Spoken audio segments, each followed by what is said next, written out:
tuning in to Shaunie's World. It's your girl, ShaunieB. And if you're cooler, you got to cool her, yeah. Disclaimer, baby, y'all ugly ass is clowning because everybody's excited when we say that we are stand-up comedians. Everybody's like, when your next show? And then you come to the show and you leave highly offended because you're not laughing. Because everybody says, it's just comedy, until you're the laughing part of the joke. So I would want to know, when do you let us know when it's gone too far? Now I got 3 videos, because you know I got a video that I'm going to show you. It's going to be Cat Williams, it's going to be some more, and it's going to be Mike Epps, okay? I'm going to let you see the jokes that they did. We're going to come back, go down the rabbit hole to see if indeed it was offensive, or was it just comedy, like y'all like to say.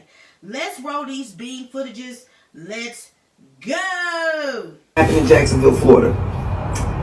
A crazy man ran up in a dollar store, shot up the dollar store. 5 people died. It was tragic. It was all on CNN, all on the local news. The victim's family was posting pictures of them on Facebook and Instagram. Gone too soon. Rest in peace. Called all my family members that night. And first of all, I told them that I loved them. And then I told them, I said, listen, if I should ever happen to die or get killed at the dollar store, don't put my motherfucking picture in the paper and tell people I died at the goddamn dollar store. Come on now. That is not funny. Say it was CVS. I said, you don't tell nobody I died at the goddamn dollar store. Happened in Jacksonville. That was some more. Let's go with Cat Williams. Let's go. They want you to make it, you gonna make it. They don't give a fuck. Even if you was allegedly riddled with herpes, they'll still have you in Vegas feeding bitches fruit and shit.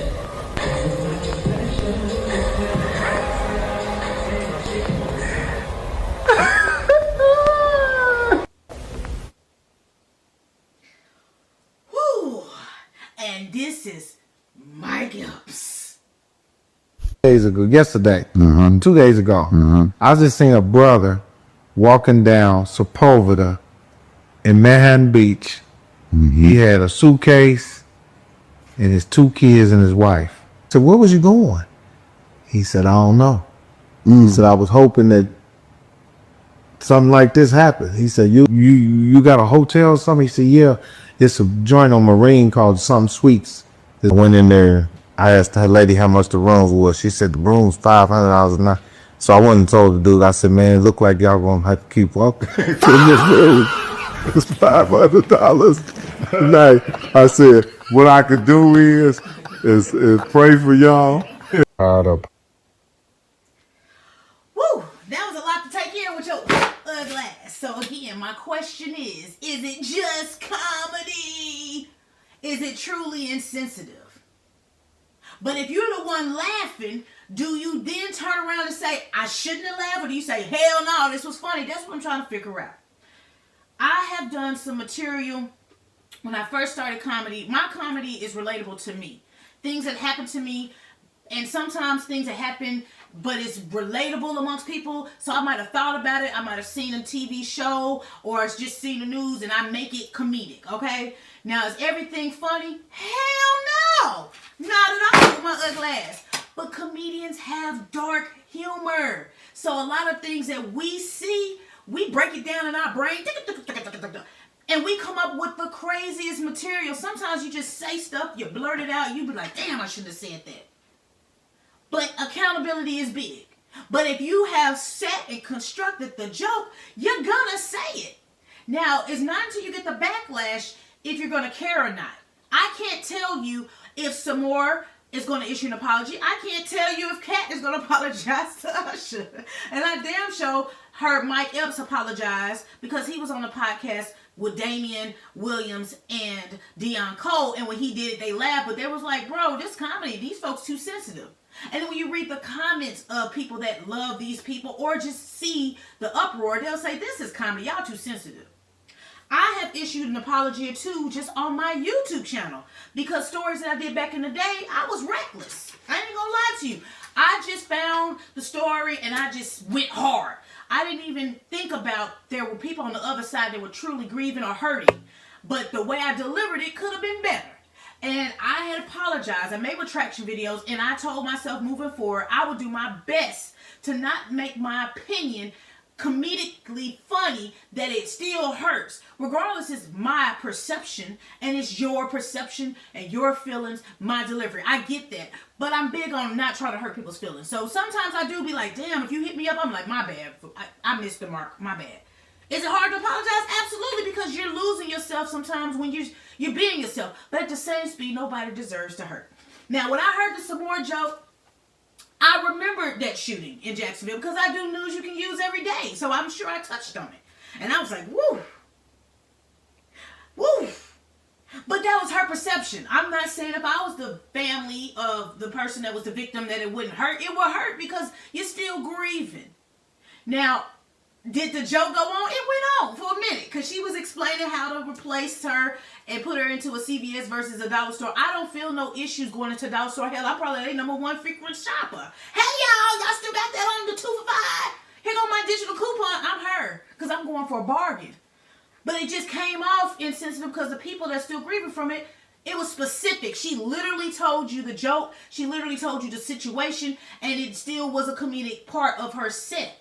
So that family knows that that's the people she's talking about. It wasn't like sporadic, like, hey, y'all be hearing about dollar store shootings, and it was generic. It was specific. So I can see some people feeling some kind of way.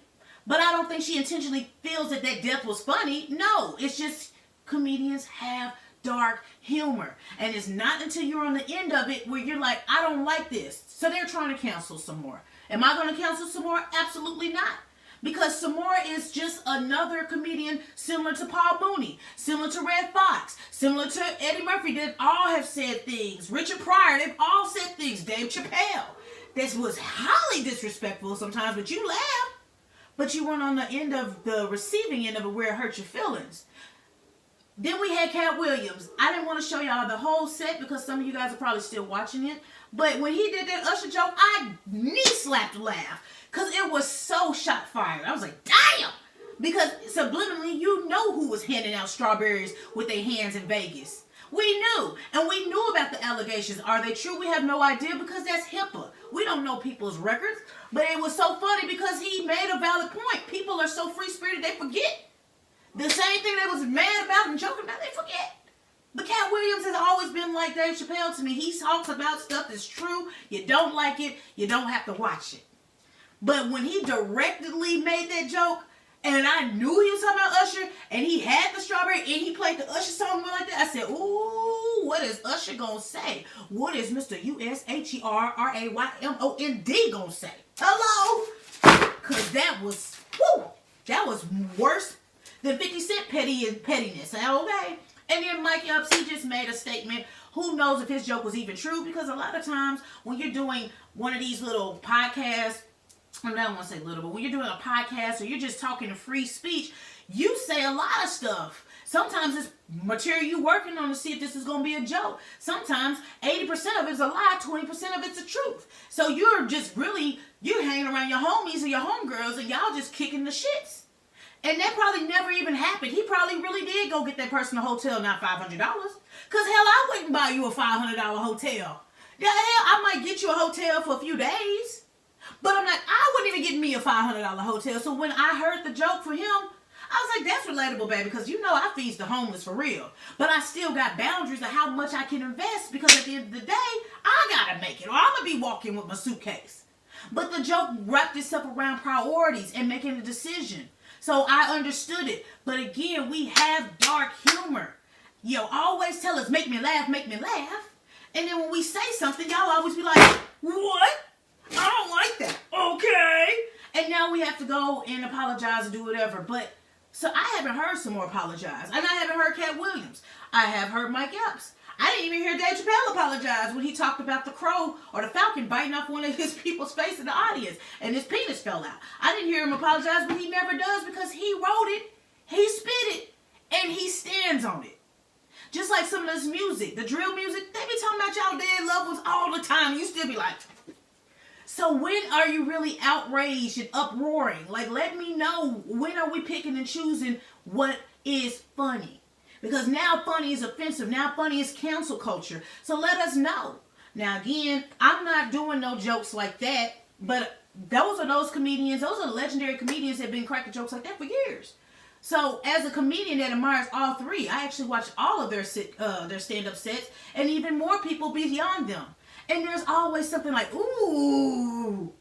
But that's because that's the industry I'm in. I'm a roaster. That's what I do. So I get it. But there's sometimes I'm like, Shaunie, you done took that too far. And I'll even tell y'all something. I'm like, ooh, I shouldn't have said that. But our minds are so creative, we don't catch it coming out our mouth as quick as we think it. And it's not an excuse. I'm just saying if a person feels that they're going to be held accountable, they will apologize. But if they don't, they standing on it. Now, I'm not counseling anybody. Now, will there be a day where I'll be offended? Absolutely. But I'm going to have to control, alt, delete, and remove myself. Because that just means that I need to realize this is pushing it. I can't support this one. I need to get up out of here. This hurt my feelings. But I can't be laughing at somebody else when they're on the other end of it and ha ha ha. And now I'm on the other end and I want everybody to shut up. We got to pick and choose a side, y'all. Because it's not fair either way. But you don't get to laugh, laugh, laugh and then be mad, mad, mad later. Like, you got to pick and choose. Y'all all love Charleston White. Until Charleston White says something about you, then you're mad. Now you don't like him no more. So pick and choose.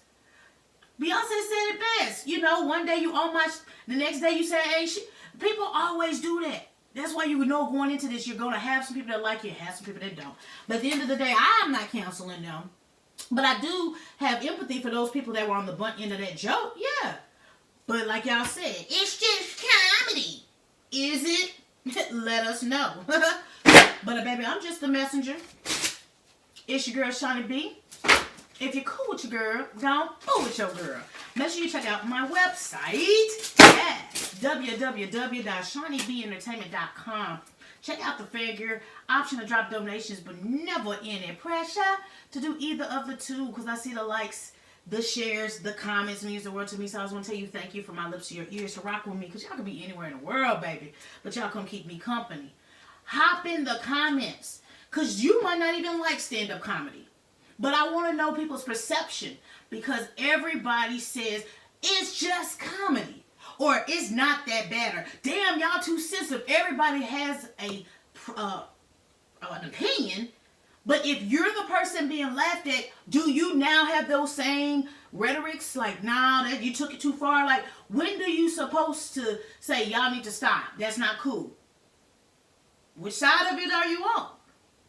Now, my other question is, do you think any of the three comedians or the comedians I mentioned based off of the jokes that they said on their stand-up sets, do you think they should be issuing an apology or do you think they should get permission from the family to talk about the situation?